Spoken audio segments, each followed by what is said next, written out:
Hi ladies, it's Heather Pillow.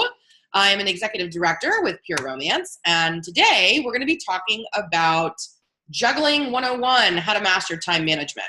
So if you feel like you are constantly reacting to life as opposed to acting, as opposed to knowing exactly what to expect throughout the vast majority of your day, and really being able to schedule your day, your week, your month based on what you need to achieve for your life and your personal business. That you're not alone if you feel that way. That is the vast majority of women. We tend to be multitaskers, not because we want to be, but because we have to be based on life. But then the things that really need to get done don't get done, and they get pushed off and pushed off and pushed off, and ultimately it ends up being a detriment to your business. So we're going to talk today to try and avoid that, so that we can make sure that when you are working, whatever minimal time it is that you've got to devote to your business, or if you're working this full time, how do you manage that? Those of you that work full time often find that you have so much time to do what you're supposed to be doing that you don't do anything. So it's a little more challenging that way. All right, so I want to walk through with you the course of a week. What does a normal week look like?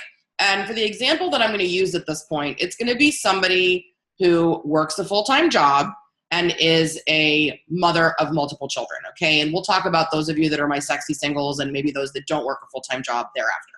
All right, so the average week, any week, doesn't matter where you live, is 168 hours. That's 7 days, 24 hours a day, 168 hours.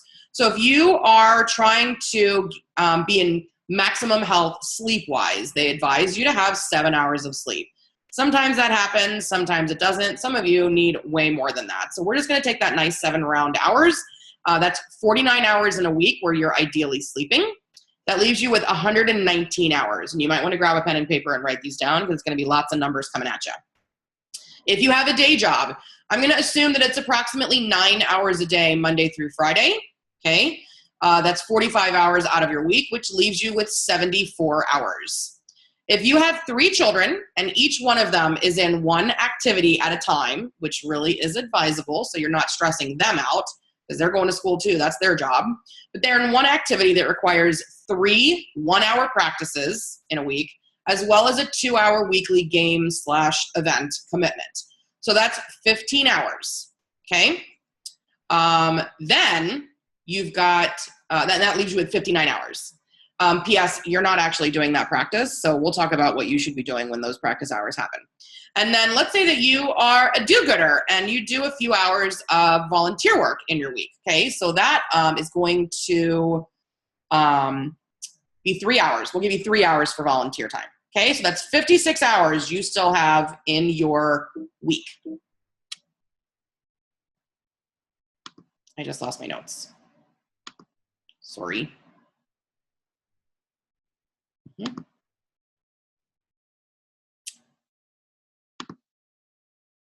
Okay, sorry. All right, so housework.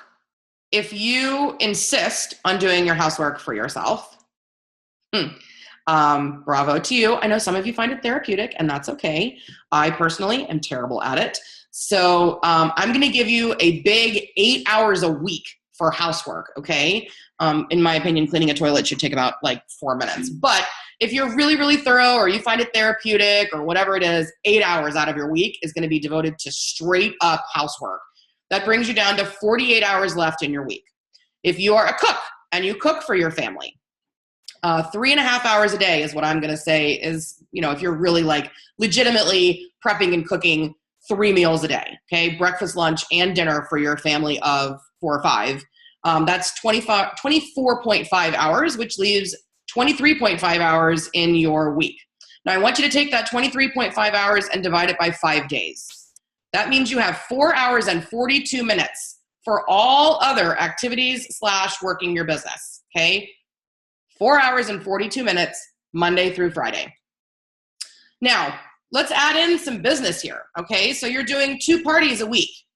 That should be less than 5 hours that are dedicated to that. I mean, if your party is taking that long, we got other videos to help you with that. It should not be that long. You should be in and out in about 3 hours. But I'm giving you some cushion time there. Maybe it's a really huge party. Maybe it's, something just was extenuating circumstances. Party started late because of traffic or whatever. So that's 10 hours that we're dedicating. You still have 13.5 hours in your week to do paperwork, calls, your hostess coaching, do a monthly meeting with your team, inventory processing when your product shows up, going through party school for training, family time, me time, super important. We are definitely going to talk about me time. Naps, if you're a napper, working out, all of those things all come out of this 13.5 hours, okay? P.S., remember those 15 hours of practice time for your children? That is additional time for you. There is no reason you should be sitting on the sidelines, sitting in the bleachers, staring blankly at your child as they're doing what they love to do. It's one thing if you're sitting there and you're, making friends or marketing your business with the other moms, and you can do that in, half of the practice time. The other time should be spent using a traveling workbox, okay? So I love a traveling office. Traveling office is a box that you can get at Staples or Office Max or wherever. It's literally a traveling file cabinet, essentially. Typically, it's about this big, okay? And it's gonna have your calendar, your current party files, both the last month, the previous month, and the current month. All their information, all there. You should have some order forms and catalogs, because when you're out and about with this thing, you'll be surprised how you get phone calls or the mom on the soccer field wants to place an order or whatever, and you should be ready for that. So have a calculator as well.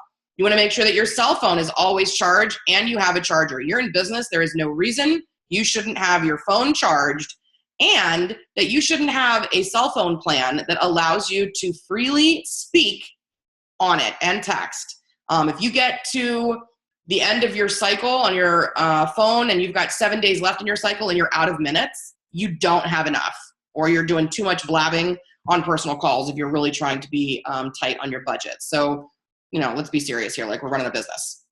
So this is all in your traveling workbox.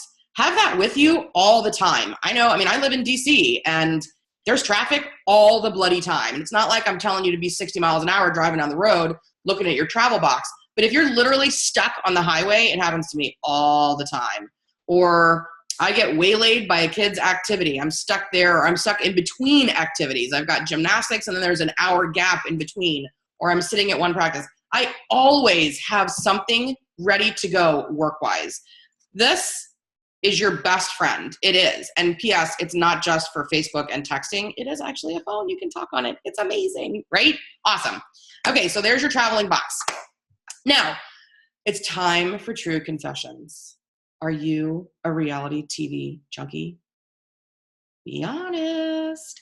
Or do you love Netflix or whatever? If you're a TV person, there's something to be said about a little escapism. That's great. But I would just honestly tell you that is the time that you multitask. So if you're watching your show, either be on the treadmill, getting your exercise in, or be stamping your catalogs, labeling your products, putting together your hostess packets, be watching TV, and then have your laptop there, setting up your hostess coaching emails for your parties coming up. You don't have to be 100% glued to the television in order to have the downtime and the mental breakdown that some people get when they watch TV. I'm not a big TV watcher. My thing is, if I'm going to watch TV, I'm either going to be watching a movie with my children because that's our togetherness time, or I'm going to be on the treadmill. That is my treat. If I want to watch my Netflix, that's what I'm doing. I'm walking on the treadmill. So again, be honest with yourself. If you're spending, honestly, more than like 5 hours a week on TV, it's possible that you need like a 12-step program. Just saying. Okay. So now let's talk about those of you that are my sexy singles or who do this full time. You have no children and or you have no day job. You are literally swimming in opportunity to work your business. Like, you have hours coming out your eyeballs that those of us who have a day job and or have kids simply don't have. It doesn't exist. So your challenge is going to be procrastination. I have all the time in the world. I have all day to do this. So I'm going to go to the pool, and I'm going to go to lunch with the girls, and I'm going to go on a shopping spree or whatever. And then you get to the end of your week and you haven't done anything, or you get to the end of the month and you realize, whoa, I didn't even hit like my minimum for my leadership. Like this is a problem. I don't have any parties next month. My parties are all bailing on me because I didn't do my hostess coaching. all of these things are going to happen at some point. You're going to drop the ball, and it's a matter of you owning it and being self-aware enough to say, okay, that was my fault. I did it. But if you manage your time correctly, you'll actually find that you can knock out your work in a very minimal amount of time and have all the time in the world to live the life that you want to live, okay? All right, so time management breaks down to 3 skills. They're really simple, but really challenging at the same time for some. So first of all, you're going to create a schedule framework of daily, weekly, monthly, and annual activities. The second thing you're going to do is that you are going to embrace constant reprioritization. You might have a plan. You might think you know how your day is going to go. And I'll tell you, if you have children, you can pretty much go, rip that up and throw it over your shoulder because something is going to go wrong. Somebody's going to have an explosive diaper on the way to your appointment. Somebody's going to fall down at school and need stitches and have to go to the hospital or whatever. Like, it's, best laid plans. What are you going to do? But in order to be able to handle that, it's constantly reprioritizing what has to get done today versus what could I maybe do tomorrow or later or whatever it happens to be. And then 3, the third time management skill is an honest assessment of how long an activity or event legitimately takes. And I really believe that this one is the biggest challenge for people. Those of you who are always late to things, who have a problem with punctuality, you in particular are going to have a hard time with number 3 because you think that you know how long it's going to take you to get ready and how long it's going to take you to get somewhere, and yet you're perpetually late. If you are that person, if you're my late girl, then I'm going to suggest to you that when you think an event is going to take 30 minutes, you need to say it's an hour. In your head, you need to be mentally prepared for it to be 60 minutes, not 30 minutes. If you think an activity for your work is going to take 10 minutes, it's going to take 20 minutes. Double it. If it's less than that, high five yourself and move along. But at least you are cushioning the time because you just need to embrace the fact that you're not good at time management. And this is something we're going to have to learn, and it's okay. We'll get past it. Okay. So those are the 3 skills. Now, step 1 to master these skills. I need you to make a list of every single thing that you do in your business. And you can't just say book parties, hostess coach, share the opportunity. Like those are not activities. I need you to break down each of those activities. How are you booking those parties? Are they at a party? Which means, are you prepared at your next few parties for a booking game? Do you have your envelopes or your goodie bags or whatever it is that you're using? Are they prepped? That prep time is legitimate time.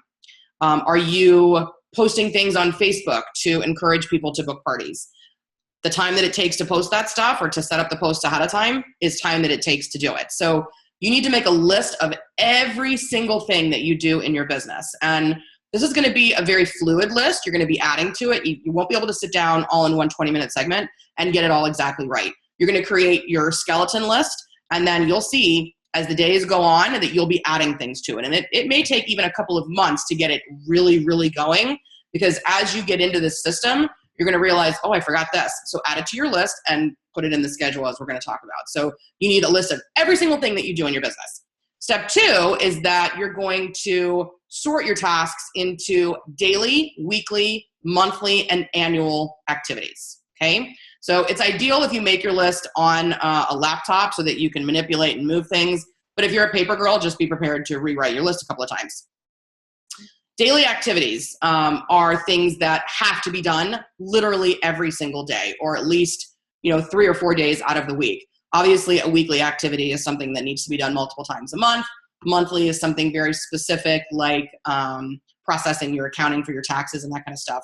And then an annual event would be like a client appreciation party, a product launch, a retreat for your team, leadership stuff, that kind of things, and actually paying your full annual taxes. So there are activities that you will do in your business for absolutely every one of these: daily, weekly, monthly, annual. Step 3 is that you are going to create your work schedule. And I will put a little caveat next to this, that you need to involve your people. You need to have anybody that is involved in your daily activities that's a rule maker involved in you creating your schedule. And by that, I mean, if you have a parent who watches your children, or a spouse who needs to be involved, or, a roommate where they need to be okay with you utilizing common space because you're, processing inventory or whatever it is. Get them involved, because when you have a conversation with them that says, okay, so this is the work I need to do, and here are the days that I want to do it, are you on board with this? Honestly, I would have them initial it if they're that much a part of the decision-making process, so that if, and I'll use a spouse as an example. I am very blessed that my spouse has been 100% supportive of my business the entire 9+ years that I've been doing this. Not everybody is that fortunate. So if you have someone who maybe waffles or says, oh yeah, it would be great for you to go out and make this money, but when it comes time to watch the kids are like, oh, but wait, I was going to go to, my buddy's house or whatever. When they sign off on that 2 months ahead of time, they can't complain. When you book a party on the day that they said, yes, it's good, go book a party on that day, they're in. So there's no, renegotiating this. This is the way that it is. So involve your people. But when you set up your work schedule, I need you to look at, that was the step 3 in time management, a legitimate assessment of how long an activity takes. So when you look at your daily activities, your daily activities and mine may be 2 very different things, and how long it takes for each one of them is going to be very different. So if you're really super anal retentive, you might take a week in your life and keep a little running notepad of exactly how long it takes you to do everything in your entire day. How long did you sleep to the minute? How long did it take you to get the kids dressed, get them out of the house, prep breakfast, and then boom, you're ready to go? How long does it take you to drive to work on average? That kind of stuff. Know exactly how much it is. Don't guess. Time yourself. How long does it take you to make your hostess coaching calls for the upcoming month? Time yourself. Set a timer so you can see how long, so that when you get to the next month, you know exactly how much time to budget for it. I truly believe that most people stop themselves from succeeding because they assume it's going to take longer to get stuff done than it actually is. They think that, the whole process of a party is so long, they can't possibly squeak out that extra hour to do the hostess coaching. Hostess coaching doesn't happen all at one time. Hostess coaching is 3 minutes here and 2 minutes there and 5 minutes there. And then the back end, processing inventory and back orders might be 30 minutes. So you need to know exactly how much time this stuff is going to cost out of your day. Okay. So that is how you're creating a work schedule. So you look at all of your daily activities, what has to get done. And let's say you're looking at it and you think, okay, it's going to take me about an hour and 10 minutes to do all of this. That's when you look at your schedule. Where can I take this hour and 10 minutes and break it into my day? If you legitimately have an hour and 10 minutes to focus on everything and get it all done, awesome. But for most of us, it's going to be 15-minute increments, frankly, where you can really focus on one thing for 15 minutes. It's called a power hour. And if that works for you, awesome. But remember, drive time, you can be talking on the phone, drive time, get that Bluetooth going and make those calls to your hostesses, make the calls to your recruit leads, make the calls to your team members. Drive time shouldn't be dead time. At a minimum, you can be listening to trainings like this. You can listen to this. You don't have to watch. Just put it on your phone, put your phone down next to you, and you can listen. And you'll absorb this as you're going.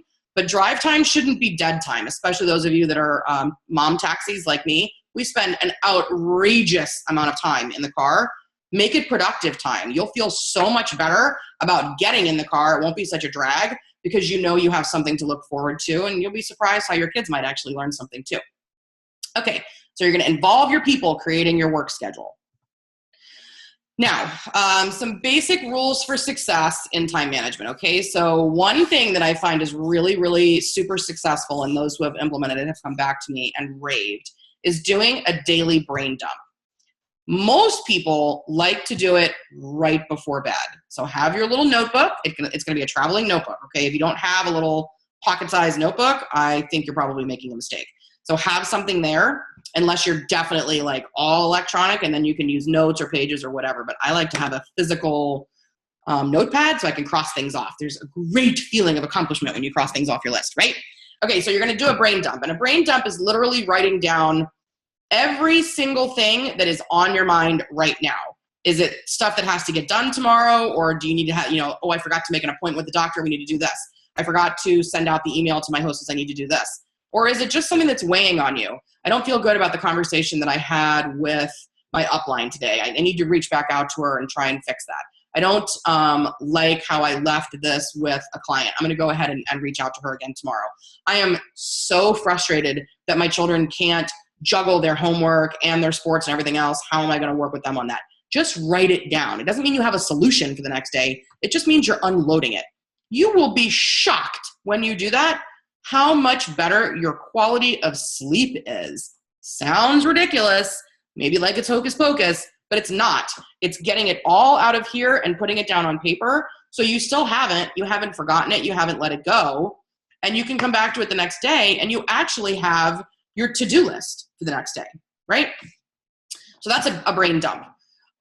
We have a touch it once policy. I am a huge fan of this, and it's very challenging, particularly in today's electronic age where that bloody little notification thing pops up and the number changes. It's Pavlovian, seriously, where you're like, I need to see, who is it? Who liked my picture? It's obnoxious. We all deal with it.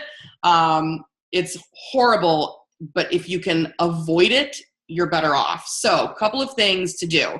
First of all, turn off the notifications on your cell phone. When you go into the app, you'll see how many comments you have. Unless you're right in the middle of like a flash sale or some sort of recruiting campaign or whatever, you do not need to see brink, brink, brink popping up on your phone every 5 seconds. You just don't. And definitely turn off the bloody sounds that your phone makes. My God, that would drive anybody to drink. That's so obnoxious. All the I mean, that's sheer madness. So turn all of that off because it's not helping you in any way, shape, or form. Now, one other big thing for Touch It Once is email. So when you sit down to your email and you open something up, you better be ready to deal with it. And sometimes it's not just a quick reply. Sometimes you have to do a little research with it or find a document or whatever. So make sure that if you open it, you have a couple of minutes to be able to deal with it. Now, let's say that you accidentally opened something and you thought it was going to be minor, and you look and you're like, oh no, and you don't have time for it. You need to mark it as unread so that it's still highlighted in your list and you will still see it. The likelihood that it's going to get buried if you don't and you're going to forget about it is super high. And I have made this mistake where somebody wanted to book a party and I was like, yay, but it was late night or I didn't have my calendar with me or whatever. And then by the time I got back to it 12 hours later, it was 3 pages down in email and I didn't see it and I ended up losing it. So we make that mistake.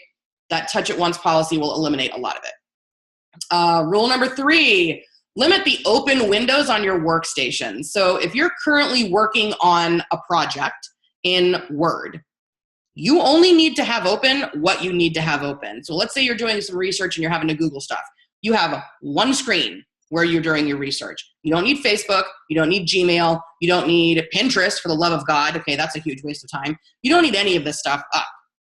You only need open what you need right now. Because again, you've got that brink notification that it just makes you twitchy if you can't touch it. So if you don't see it, you're not even aware that it's happening and you can really focus. And the project that once upon a time took you an hour to do will now take you 25 minutes. And you're like, woo, free time, right? Okay, which brings us to number 4, and this is so very important. You must learn to look out for number 1. And number 1 is you. If you don't look out for you, nobody else really will either. That doesn't mean that your spouse doesn't love you or your parents aren't amazing or your kids aren't sweet. It simply means that self-preservation is absolutely a requirement, especially for us women. We are such givers. We would rather be nicer to the lady at Starbucks than we are to ourselves in any given day, right? Like, we're so worried about perception and people thinking that we're selfish or self-centered. It's not selfish to look out for yourself because, again, if you don't, who in the hell do you think is gonna? So please make time for yourself in a day. So I'll be really honest with you and tell you that my biggest problem throughout my entire adult life is making time for exercise. Mostly it's because I have an irrational fear of exercise class. We'll talk about that later. But I feel so good when I do it. It's just getting the hell out the door to do it. And so I recognize in myself that if I don't do it very first thing in the morning, it's probably not going to get done. So everything else is easier when you do that hard thing first. And we'll talk about that whole concept of eat that frog. Thank you, Brian Tracy, in a little bit. So look out for yourself, figure out what it is that makes you feel good. Is it having some quiet time to read? Do you like to do yoga? Do you want to have a friggin' shower and do your makeup without people pulling at your skirt, right? Like whatever it is, do what you can to make it happen. My mother, God bless her, she was a working mom the entire time I was growing up. And I thought she was a lunatic because she got up at 5:30 every single day. 5:30. And finally, as an adult, it came up in conversation for whatever reason. And she said, I got up early because it was the 1 hour out of the day that was just mine. I could have my coffee, I could do my makeup and my hair and get dressed in total solitude. And I loved it. And that spoke to my soul. I get it. So whatever you need for your own mental health, I say make it first on your list, okay? And then number 5 in rules for success for time management is what's really legitimately important that you do today or this week or this month? Like what's going to have consequences if it doesn't get done? And some of them are big consequences and some of them are really minor, but those minor consequences often add up to something kind of yucky. So what do you absolutely have to get done, either for your own self-preservation or because if you don't do it, it will cause a trickle-down effect that will ultimately lead to bigger problems. Knowing that, that's the priority. Priorities are nothing but choices. You are choosing to make something important. And by ignoring it, you're choosing to make it unimportant. So you really need to decide where your priorities lie. Okay, so this is something that it took me years to embrace, but once you do, I think that you'll find that you're a happier person, and especially business-wise, your business will run more efficiently. I need you to do what you do well and hire somebody to do everything else. So for example, I am terrible at paperwork, like the filing and the organization and the data entry and all that jazz. I'm not good at it. So I have an assistant. I love her to death. She comes in, she cleans up my disaster, and I appear to be organized. And in my head, I am more organized because I know that she's handling it. Having an assistant is invaluable, and you don't need to wait until you're a million dollar team leader to do it. I basically decided once I was making more than $3,000 a month that it was time for me to spend a couple $100s on an assistant. And even to this day, I mean, I earn, between $10,000 and $15,000 a month at this point. My assistant still costs me less than $500 a month because we've streamlined. We've got a good thing going. So initially when I was new, I had a young college grad student come in and she worked for product. $10 an hour product because she loved it. And then I have the last couple of assistants have been stay-at-home moms who were just looking for some extra cash while their kids were at school. So you do what works best for you. I love a stay-at-home mom. I actually love a retiree as well because it helps them make sure that they can, support themselves when they are on a fixed income. And then I love a grad student. Undergrad, they're a little wild still, but the grad students tend to be very, very focused and very money-oriented because a lot of times they're on student loans. So cash is king when it comes to them. But $10 to $15 an hour is more than enough to be able to pay your assistant. When you're trying to figure out what your assistant should be doing, you need to go back to your list of all the daily, weekly, monthly, and all that stuff. And maybe to the left of it, mark it as either an R or an N. An R is a revenue generating activity. This is an activity that has a direct correspondence to the income that comes into your business. And then there are non-revenue generating activities that have to get done, but maybe they don't have to be done by you. They can be done by literally anybody else. Labeling bottles doesn't have to be done by you, does not make you any immediate money. Talking to your clients, interacting with your hostesses, that is a revenue generating activity. You have to be the one that does that. So pretty important that you understand that. And when you have that list, you'll know exactly what you need to do and what your assistant needs to do.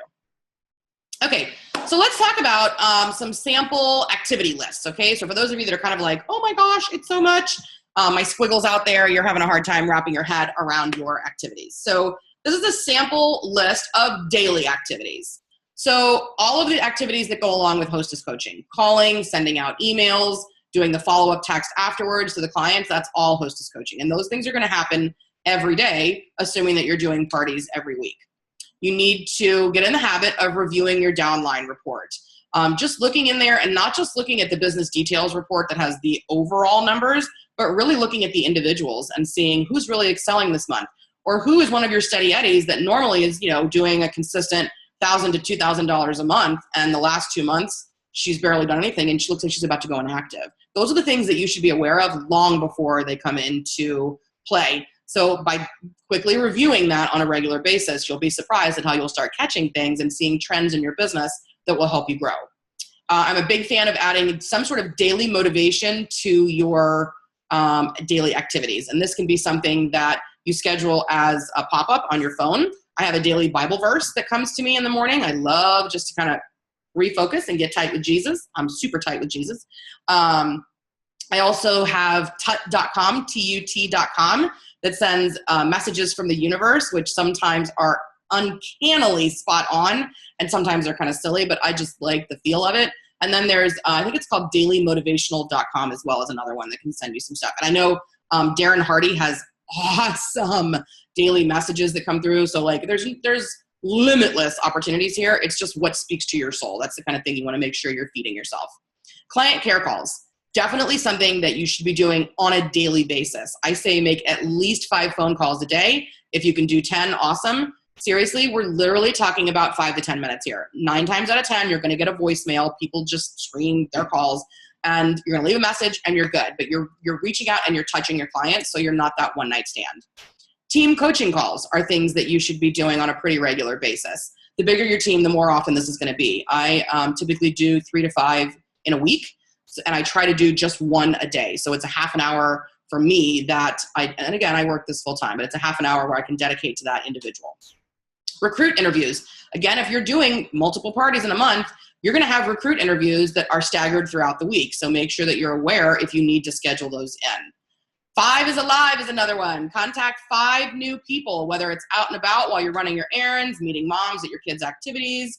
You saw somebody comment on a friend's post on Facebook that you thought was interesting, so you shoot them a friend request. Start interacting with people that you don't normally interact with. So 5 is alive is a great rule. Obviously, every day you're going to have errands to run, whether it's the bank or the post office or the office supply store, or you have to go to the grocery store or whatever. Like all of those things all play into your day, so you need to embrace them. Social media posts, if you are active on Facebook, Instagram, Snapchat, any of those things, if you can do any of that ahead of time to schedule it, it's great, and we'll talk about that in a minute. But a lot of times it is going to be right in the heat of the moment. You need to limit how much time, like limit the window that you're on Facebook to 15-minute increments. And I would genuinely look at who's showing up in your news feed.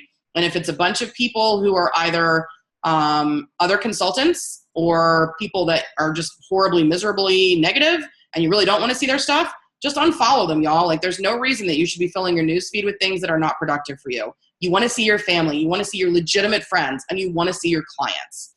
That's who you should be looking at. And then finally, exercise.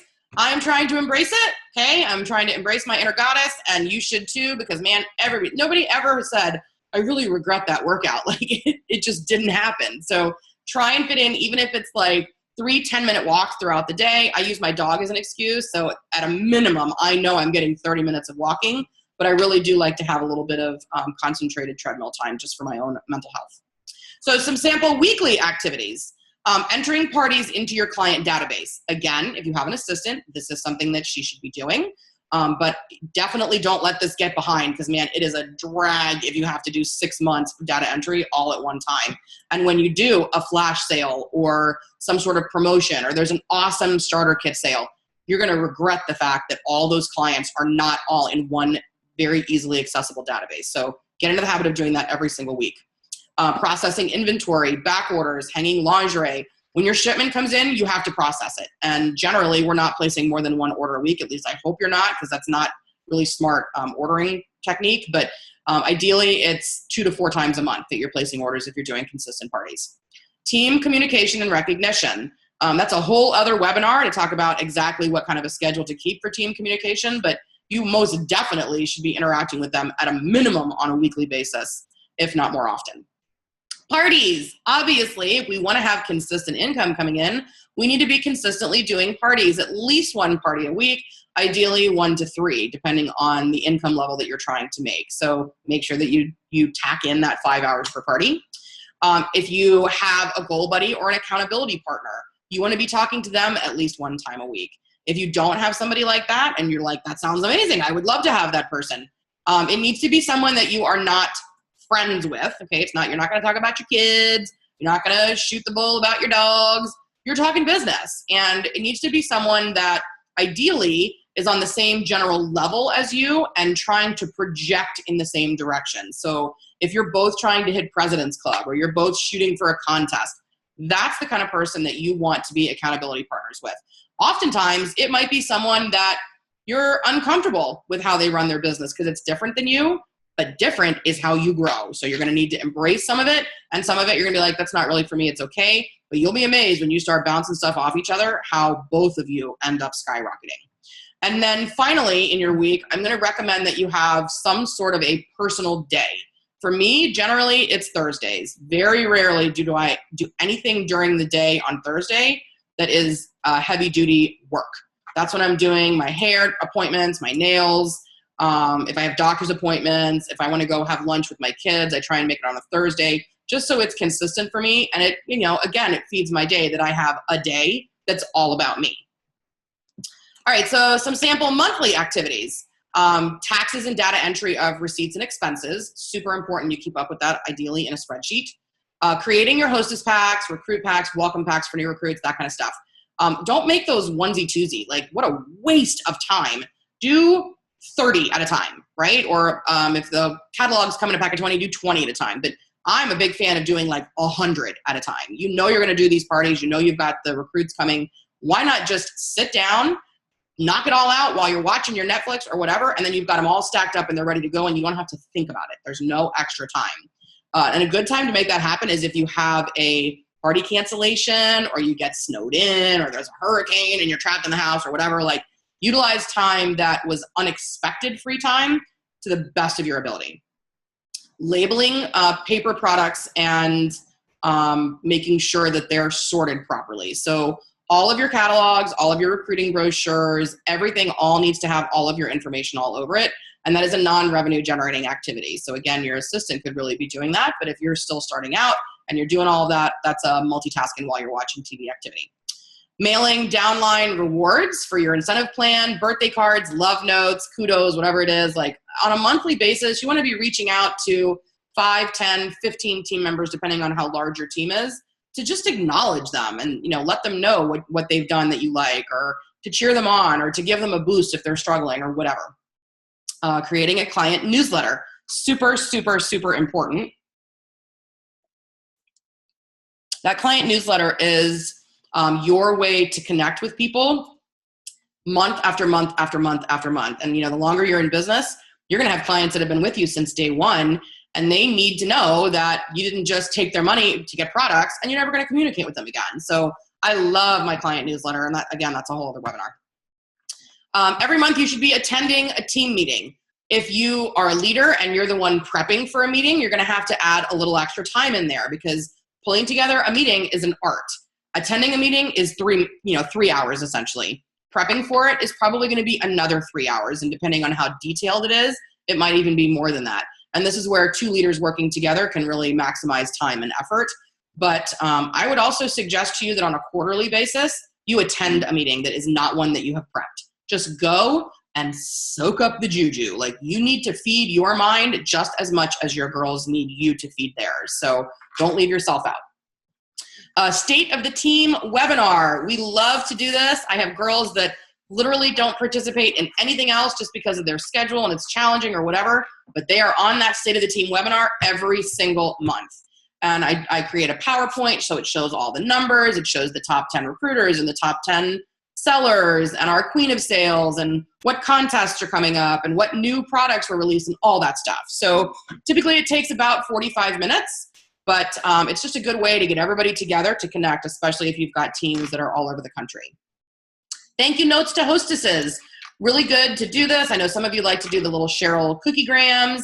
Some just like to send a handwritten note, whatever it is. However you're acknowledging your hostess for helping you build your business, make sure that you build that in. And some people like to do it right after a party, and some people just do them all, like all of July's hostesses are all going to get theirs at the same time. Whatever works best for you, it's done is better than perfect in that situation. A new consultant training. If you have a team, you need to be providing training at least once a month for the new girls that are coming in. And if you can try and get consistent with the day and time of that, it really does pay off. And then finally, I think every single month you should do a personal goal review. Look at the numbers that you've set for yourself and be very truthful with yourself in your evaluation. Are you on track? Are you where you thought you were going to be? And if not, why? What happened? Do we need to reevaluate our goals? Have we set them to be a little unreasonable? Or do we just have an off month?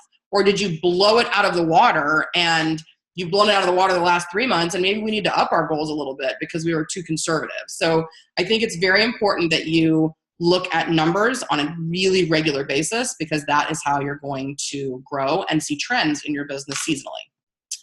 And then an annual activity list. So clearly paying our income taxes, pretty important. The IRS is not a fan if you don't, so that needs to be a priority. But if you do the monthly activity of keeping track of your receipts and all of your data entry, it should be way easier at tax time and really be a pretty minimal amount of effort. Doing a team award ceremony in the first quarter of the year, super important. You want to acknowledge, don't just rely on World Conference to do that for you. You do it on a smaller scale. And maybe it's a small event and maybe it's a big blowout event, but it's more about the recognition. That's what's really important. Goal setting and dream boards. These are the things that you need to do with your team, either in December or January, every single year to help get them in the habit of setting those goals so that they can do a monthly goal review. If they have no goals, they have nothing to review. They're just working like a rat on a wheel and they never know if they're actually getting anything done. You need to make sure that you attend national events. Sometimes it's going to be one time a year for you just because of a personal situation, but they are offered twice a year. So if you can make that happen, particularly as a leader, your team is going to do what you do. So it needs to be a priority.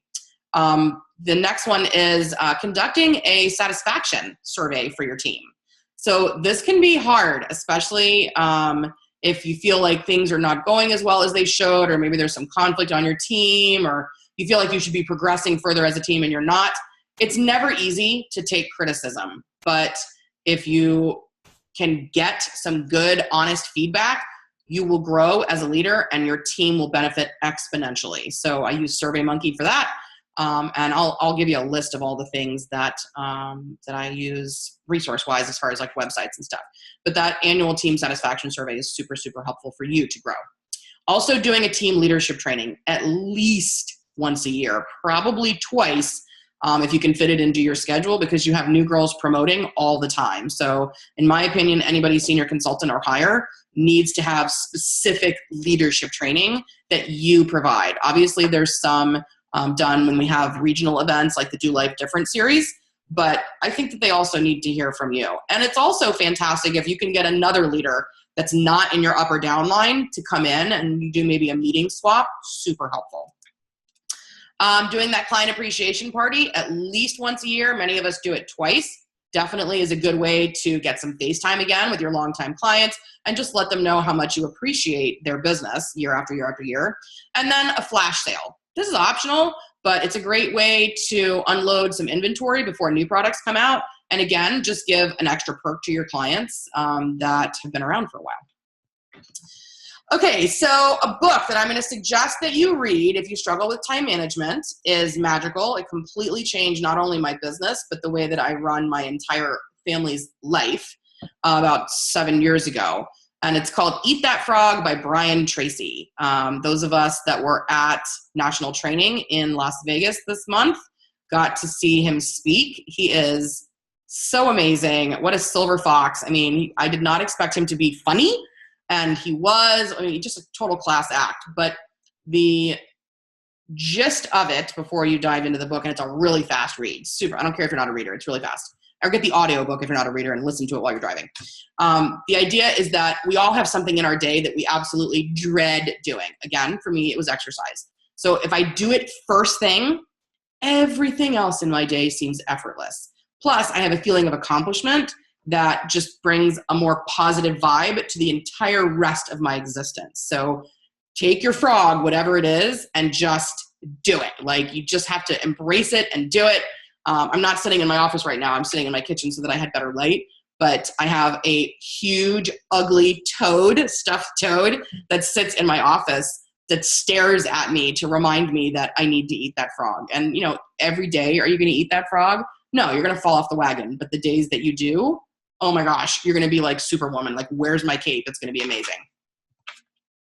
Okay, so some tools that I personally use to maintain my sanity when it comes to time management. So I use a website called Cinch Share. That's kind of a tongue twister. It's CINCHSHARE.com. cinchshare.com. And it allows you to pre-schedule Facebook posts, both in groups and in events that you're hosting. It is a godsend. I mean, first of all, you couldn't do a flash sale effectively without it if you tried. But it also is very helpful for your VIP groups and for your hostess coaching. Like, it's $10 a month. They actually have, if you're willing to subscribe for a year, you get 30% off. So the code is PR30 if you want to have that coupon code. Brilliant. Also, I use constantcontact.com. This is something that I have used my entire business to keep my client database and create my client newsletters. It is incredibly versatile, totally customizable, and it not only sends all this stuff, but it actually shows you reporting to see how often it's being opened, who's opening it, who's marking you as spam. Like, did they not like that content at all? So that you can get, you can fine tune what it is you're sending out to your clients. I live by my phone's calendar alerts. Every time I have a recruit lead call, an alert's going off here. Every time I have to pick my kids up from something, an alert is going on here. Because you'll get into something, you'll get into a project and be so totally focused and realize, oh my gosh, I'm 20 minutes late to pick up my kid. Or I completely forgot to make that recruit interview call. Now I look like a jerk. I don't want to call her. She's going to be mad. She's going to think I'm a loser. Maybe I should call her. And it's just a disaster. So live by your calendar alerts on your phone. YouTube.com. I cannot believe that my lack of knowledge technology-wise stopped me from using YouTube for the first 8.5 years of my business. But when I finally did it, and to use it as a training tool for my team, this is exactly where you're watching this video right now. It is so easy to use and so effective, and anybody can help, anybody can watch anywhere, which is great. So it doesn't matter where your team is, even if they can't come to your meeting, they can still see you, they can see your facial expression. I love it. Zoom.us is the site that I use for video conferencing and doing webinars and recording trainings like these. It is also, there's a free version of it if you just want to make videos and record them. But if you want to have an audience of any significant size, there is a monthly fee, and it just depends on how many you want. So you can kind of play with it. But their customer service is excellent, so definitely don't be afraid to call them. It's zoom.us. Timetrade.com. TIMETRADE.com. Magical. Love them. It's how, if I'm going to do like a big phone blitz with my team, or I want to do lots of coaching calls, or I really need them to understand that there's a structure. If you're having a hard time with people saying, oh yeah, I want a coaching call, and then they don't answer when you call them, there needs to be structure to it. And that's where Time Trade comes in. You can enter in the openings that you have for that week and send out the link that they create for you. They sign up, they give you their phone number, and then they get reminders as well as you. It automatically loads to your calendar. Magical. SurveyMonkey.com. SurveyMonkey.com is a free site where you can create surveys, like for your product tester campaigns, for your team satisfaction survey. If you're doing a retreat and you need to do a survey for allergies and levels and what they're trying to learn, all that stuff. I mean, anything that you're going to survey people on, it's free, which is killer. So definitely a good choice for you. And then redstamp.com is also a great site, and it's an app too. You can just download the Redstamp app to your phone. It doesn't matter whether it's Droid or iPhone. Both of them have an app, and it's where you can make really cute little text invitations or thank yous or memes or whatever it is that you like. Great little resource for you there, and again, completely free. And then finally, Phonto, Phonto, is an app where you can make cool memes, like product memes, and when you're doing cheering, like proud leader moments, and you want to take picture of your team member and maybe a picture from the incentive trip that she just won or whatever, and you can do all of that there. And you can make them in any size. You can make cover photos, you can make little photos, big photos, like it doesn't matter. It's really cool, and it's all done on your phone. So for those of you that are mobile and you're on the go all the time, not sitting in front of your laptop, it's magical. Love it. All right, so as you are watching all of this, if you've made it this far in this and you haven't stroked out, high five to you. High five. It means that you really are serious about getting your time structure in place, right? So now you're probably looking at all of your notes and you're thinking, oh, what do I do first? And you are experiencing paralysis by analysis. You're looking at it, you're like, well, if I did this, I could do this, but I need to do this first, and I just don't know. And I don't know if I have the right pictures for that, and I don't know.